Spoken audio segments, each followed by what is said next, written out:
Hello, everyone, and welcome to the House of Sparky Postseason podcast. I'm Koby Braunstein alongside Aiden Blanc on Zoom.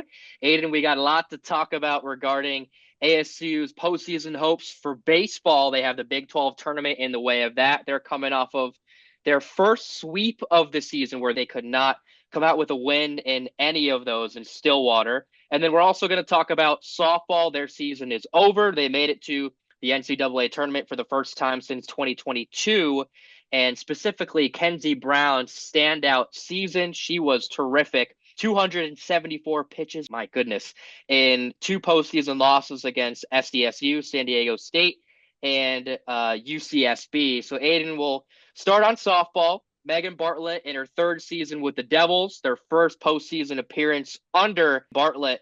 What are your thoughts after a season where there were some up and downs, but they ended up making the tournament, and there's definitely some positives to take away from what was a long season and certainly a standout one with an impressive pitcher in Kenzie Brown? Yeah, absolutely.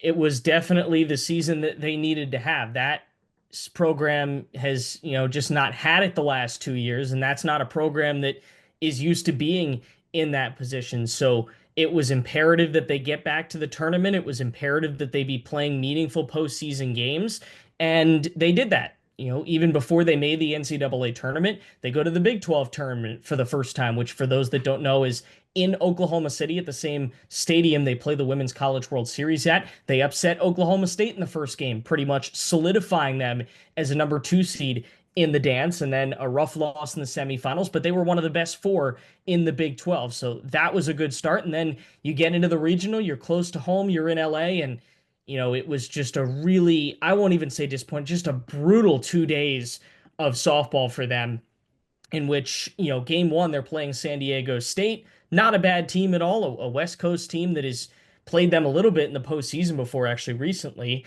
And you're 2 outs away from winning the game. You're up 3-2 in the seventh inning. And then Kenzie Brown, who in, I think, 160 innings had only given up 7 home runs entering that game, gives up two in the span of two batters. And all of a sudden, the script flips and you lose the game.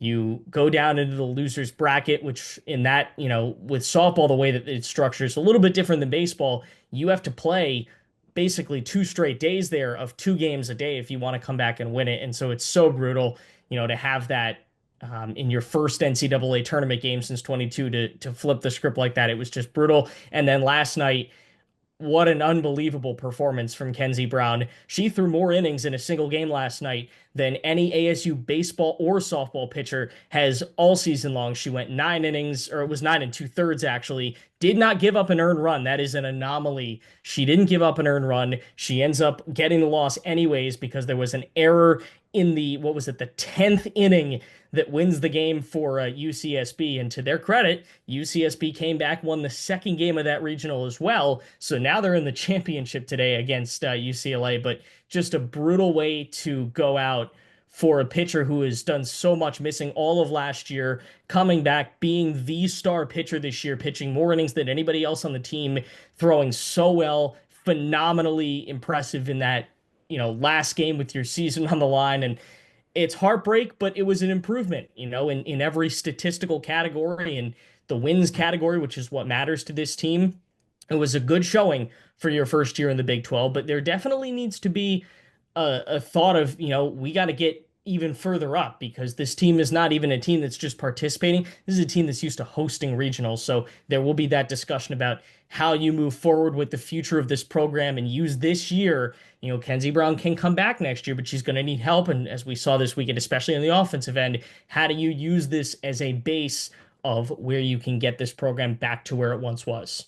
I think the big word that you used is improvement, Aiden. A 15-win improvement from last season. Softball is 20-31 in 2024, improving the record to 35-21 in 2025. Megan Bartlett makes the tournament. Their season comes to an end in heartbreaking fashion. Kenzie Brown, 274 pitches once again in a span of 2 days in two losses that were razor close to San Diego State and UCSB in Los Angeles. We'll move over to baseball now. Baseball finished their regular season with the same record as softball, actually, 35-21. They're looking to make their first postseason under Willie Bloomquist. They were 18-12 in conference, another team and program with a lot of improvements, especially since last year, where they finished the season with a lot of momentum. But this year, they were able to get off to a hot start in the non-conference, and also they're heading into the Big 12 tournament with their first time where they were swept this season against Oklahoma State, 3 losses in Stillwater. What are your thoughts on Willie Bloomquist's program heading into a crucial Big 12 tournament? Yeah, well, not only was it the first time that they've been swept all season, it's the first time that they lost more than 2 games in a row, which was one of the best things about this team and still is. One run of that is not crazy bad, but the biggest thing is the what happened in the standings. You entered this weekend pretty much literally just needed one win to get the bye. You weren't even thinking about the bye this weekend. You had a chance to win the conference tournament. We saw as it turned out, West Virginia got swept. If ASU had won all 3 of those games this weekend, they are the Big 12 regular season champions outright. So that was, I think, the biggest thing is that they entered the weekend at number 2 with a chance to easily get to number 1, and they left the weekend at number 5 and now have to play that game on Wednesday. It will be 4 games in 4 days for them if they want to win the Big 12 tournament, which they can do, as opposed to 3 games in 3 days, which they absolutely could do had they gotten that bye. It also doesn't help them out with scheduling. They're going to have to play at 7 a.m. Arizona time, not just in the first day,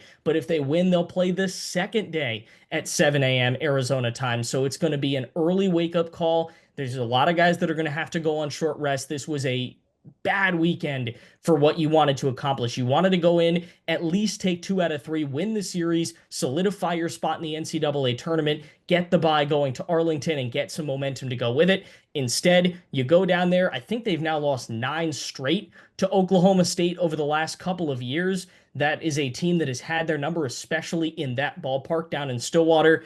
It was just a tough weekend for that program, and they're going to need to dig pretty deep, as we're going to talk about here, to make sure that they are absolutely in the NCAA tournament. Now, I don't think either one of us thought this would be the case heading into the Big 12 tournament, that their tournament hopes might still be in doubt heading into postseason play.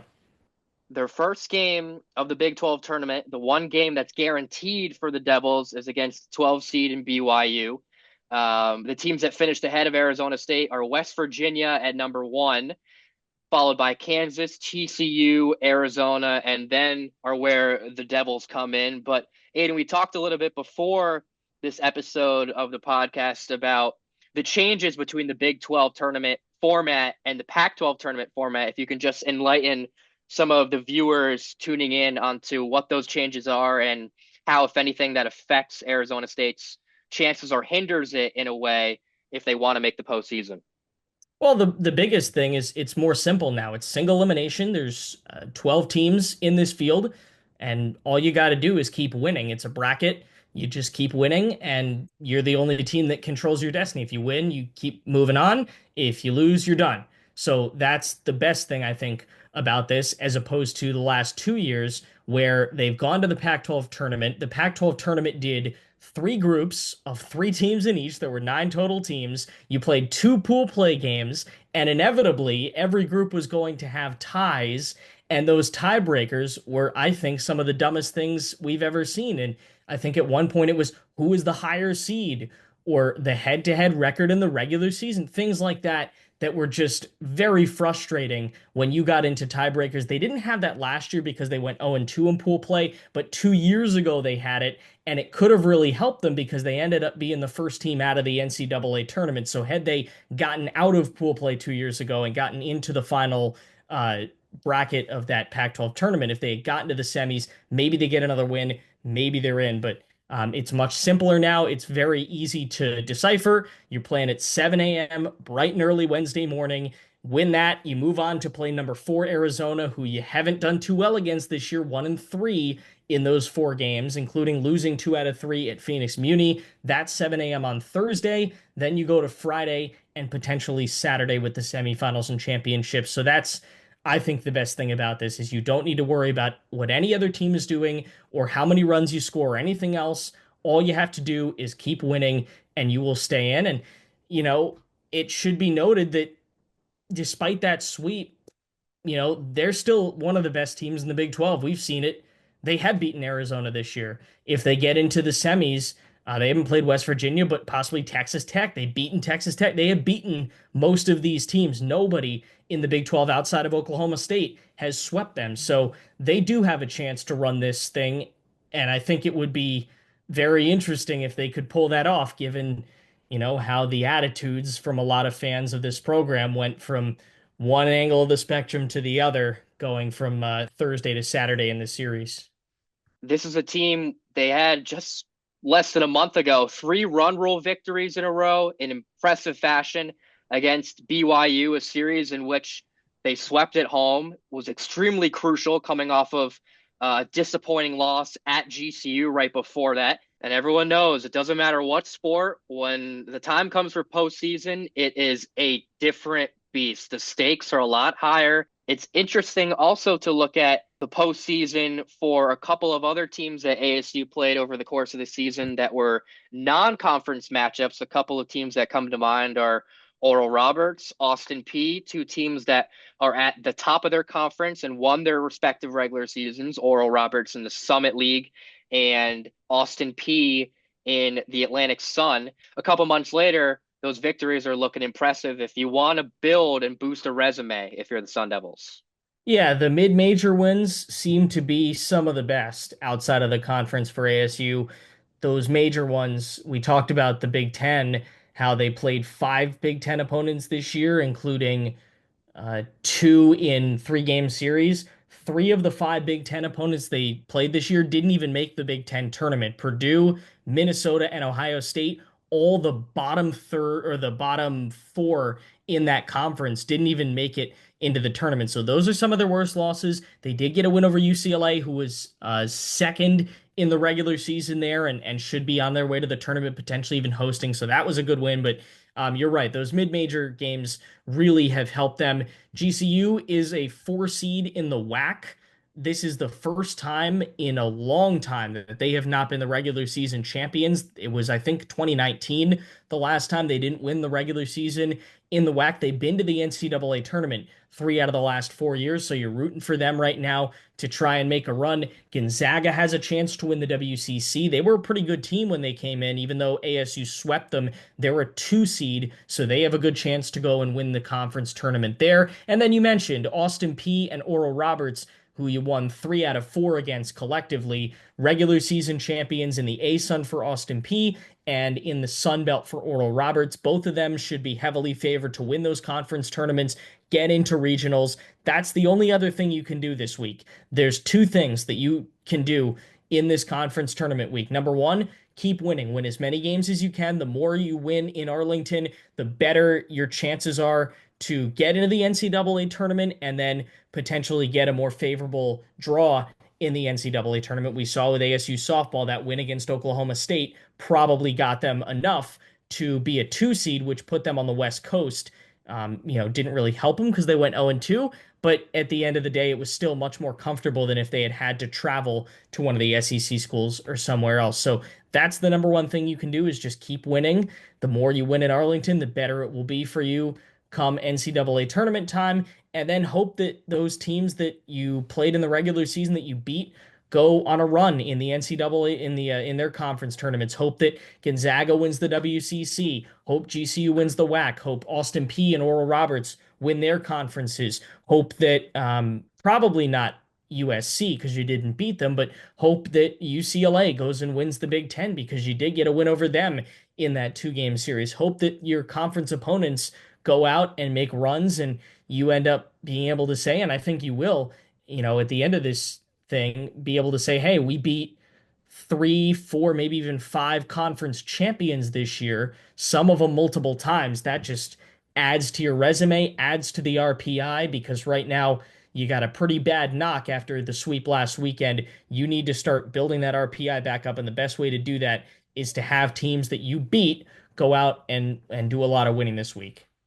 Very interesting to see how ASU's resume comes into play if they're an at-large bid as opposed to getting that automatic bid. What is it going to take for the Sun Devil squad, with a mix of experience and young talent to be able to get over the hump to try to get themselves into postseason play? Well, I think they just need one win. If you're asking about the tournament, I think they need one win is good enough. One will make it four this season against BYU. Make sure you get into the conference quarterfinals. Try not to get blown out by Arizona. That didn't help you 2 years ago when they beat you pretty badly in the Pac-12 tournament. I think if they can get to the quarters they're in, I think they probably still are in if they lose that first game in the Big 12 tournament, depending how other things work out. But you don't want to have to think about that because that's not where you want to go with your minds right now. You want to win that first game, and then I think you're playing with house money at that point. You're just, trying to stay alive as long as you possibly can. As I said earlier, the more you win in this thing, the more it's going to help you. There are some good Big 12 teams. You could potentially hit up the number one seed West Virginia in the semis. A couple of other teams that are going to be good down in the other portion of the bracket, like a 40-win Kansas team, who is at this point your best win of the season, taking 2 out of 3 from them. So there will be opportunities this week if you can keep winning to knock off some good opponents. Offensively, your question about the offense, it's been up and down. Is it as good as it's been the last 2 years? I don't think so. Is it good enough to get them into a regional? I think so, probably. Now, the thing I'm more interested in is we separately found out ASU is going to be back in Arlington next year for one of those early season. It's not Kubota who sponsors it. I forget the sponsor, but it's like the College Baseball Classic this year. It's hosted by the Rangers. They played in it last year, played 2 games against Texas A&M and one against TCU. The hitting last year, they struggled. They got shut out in at least one of those games, from what I remember. They were swept on the weekend. That ballpark is not conducive to hitting a lot of home runs, especially for a college bat. So I'm more concerned with, are they going to be able to get runs without hitting the ball out of the park? Because you can't expect to go there and hit a ton of home runs. That's just not realistic in a ballpark that big. So I'm curious to see how that works out. And you're still looking, you went 0-3 the last time you went there. You're going to be there theoretically every year for the next bunch of years, including next year when you play a couple of SEC teams in there early in the season. So you got to get used to playing in that ballpark. And I'm curious to see what they can do this week. And I'm excited. They should be able to take care, hopefully, of BYU and get to the NCAA tournament. And if you're an ASU fan right now, you're on the edge of your seat. You want to be able to be nice and relaxed come Selection Monday, which is a week from, as we record this, a week from tomorrow. You want to make sure that you're not on the bubble of any kind going into the tournament. They're not on the bubble right now. They are in as long as they don't, lose that first game in the Big 12 tournament. So excited to see what happens this week. First taste of the Big 12 tournament. You're getting to see some opponents possibly that you haven't seen before in West Virginia and maybe Kansas State. I'm excited to see what it brings, and it's going to be an interesting week. A lot of watching ASU and a lot of scoreboard watching to see how things play out and if they can finally break this streak of missing the NCAA tournament and get in for the first time since 2021.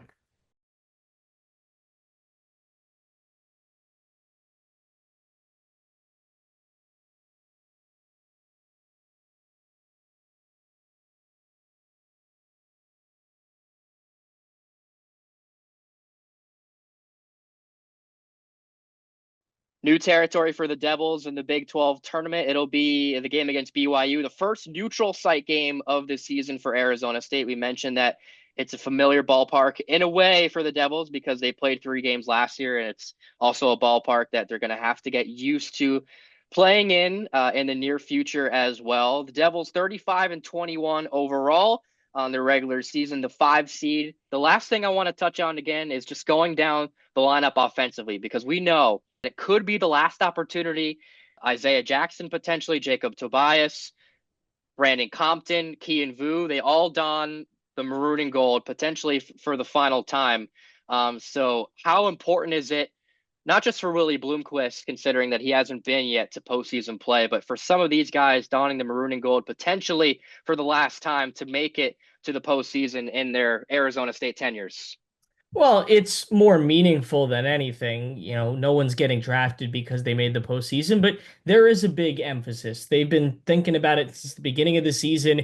Guys like Kian Vu, New Contradas isn't playing anymore, sadly, but New Contradas, Isaiah Jackson, Brandon Compton, I consider him a 3-year Devil because he was in the program, just not playing his first year when he had the Tommy John surgery, so he had to redshirt. So those guys, they've been with Bloomy 3 years now. They've been, twice in a row here, just on the outside looking in of the NCAA tournament. And then there's that one guy of Jacob Tobias who has been here for 4 years. He deserves this more than probably anybody on the roster. He's put everything into it. He's endured so much with not getting drafted at the end of last season. Didn't think he'd be back this year. So it's just, there's so many emotions that are going to be riding this week as guys potentially put on, as you said, that jersey for the final time. And hopefully they get another weekend of it next week. But there certainly will be those emotions, looking up and down this lineup, even for freshmen. They played all great all year. Landon Hairston has put everything he has into this program. Matt King, not a freshman, but a first year who has just joined this team and made such a big impact. Guys like Kyle Walker, those guys, not Hairston, but the other two, not expected to be back next year. So they're potentially putting this on for the final time too. Hopefully that emotion has them leads them to lock in and do something special because it's been a while since we've seen postseason baseball. We've only ever seen one postseason win in the Willie Bloomquist era. He was 0-2 at the Pac-12 tournament his first year. He was 1-1 his second year and 0-2 last year. So only one time has ASU actually ever won a game in the postseason under Willie Bloomquist. And that just, postseason wins are as much a part of this program as anything. So, there will be a lot of emotions running in Texas, and should they make the regional, wherever they go for the regional. And at this point, it'll just be nice to see them in the postseason again because it's always so fun to see this team, whether they're, whatever happened in the regular season, it's always so fun to see them play postseason baseball. Again, they're able to control their own destiny in the Big 12 tournament. If not, it'll be a game of wait and see, depending on what happens the rest of the way across the country and conference tournaments. So that'll do it for this episode of the House of Sparky postseason podcast. Alongside Aiden Blanc, I'm Koby Braunstein. Sun Devil fans, you got to watch intently this week. Baseball 35-21 potentially could reach the postseason for the first time. We know how excited you guys will be and overjoyed if they end up making the tournament, because you never know what happens once they reach the tournament. A team that is as dangerous as any in the country. Tune in to House of Sparky on Twitter and House of Sparky ASU on Instagram. As always, you'll hear from us pretty soon. ASU, a huge game against BYU on Tuesday.